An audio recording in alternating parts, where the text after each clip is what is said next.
In this session, we would be learning statement of affairs.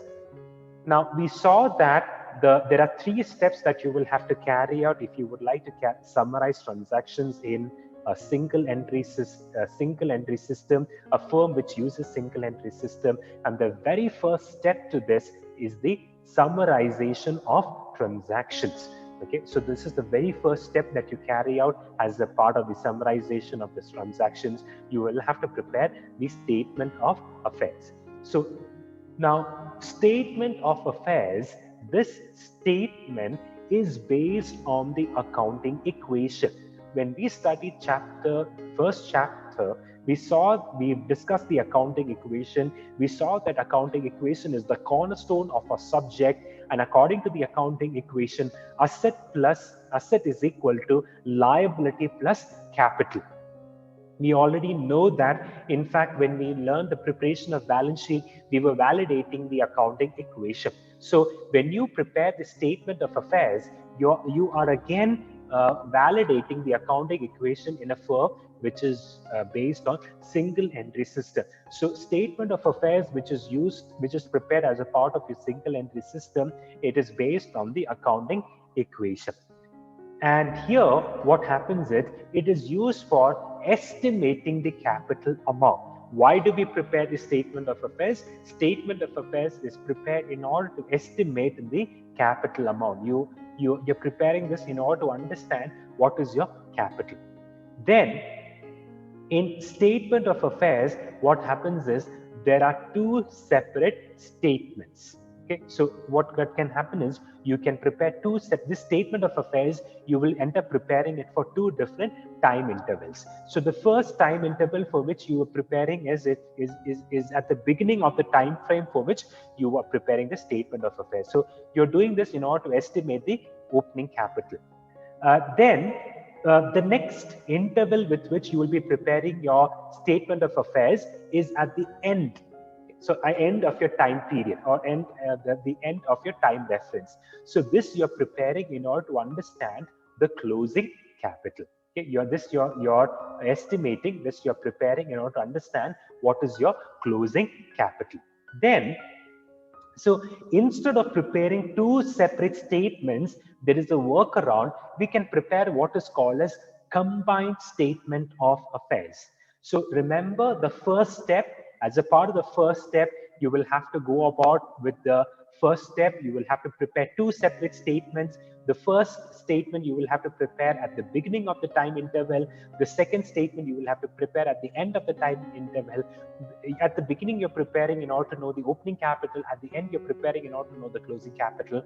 And then what happens over here is, instead of preparing two separate statements, we can go about with the preparation of the combined statement of affairs, so that in one single statement you will be getting the opening capital as well as your closing capital.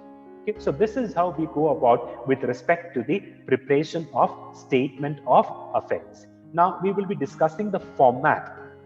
Now, the format of statement of affairs is relatively very easy. It is very simple. It is a very simple statement.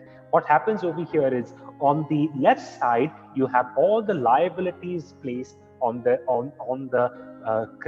right side, you have all your assets placed. Okay, so on one side you have all your liabilities placed. On the other side, you have all your assets placed. And then what happens here is that you will be estimating the balancing figure.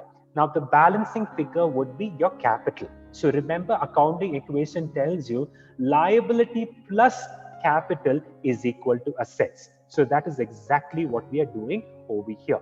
So you have your liabilities on this side, and then you have the assets on this side. So if you take the difference between the two, you will get your balancing figure, and the balancing figure is nothing but your capital. So liability plus capital is equal to your asset. So this is how we go about with respect to the preparation of statement of with respect to the preparation of statement of affairs. So statement of affairs, please remember, we are preparing in order to understand in order to estimate the opening capital and the closing capital. And this we are preparing by carrying it out in this manner.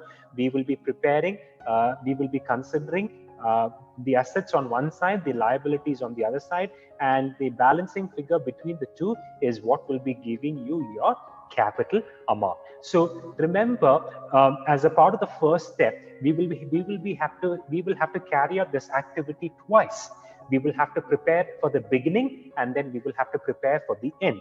So instead of doing two separate statements, what we can do is we can prepare one single statement, and this one single statement is called as combined statement of affairs. So what happens over here is you have the liabilities uh, at the beginning, and then you have the liabilities at the end. So it will happen parallelly, and then you will go about with the calculation of the balancing figures. Now, when you're calculating the capital based on the amounts at the beginning, you will get your opening capital.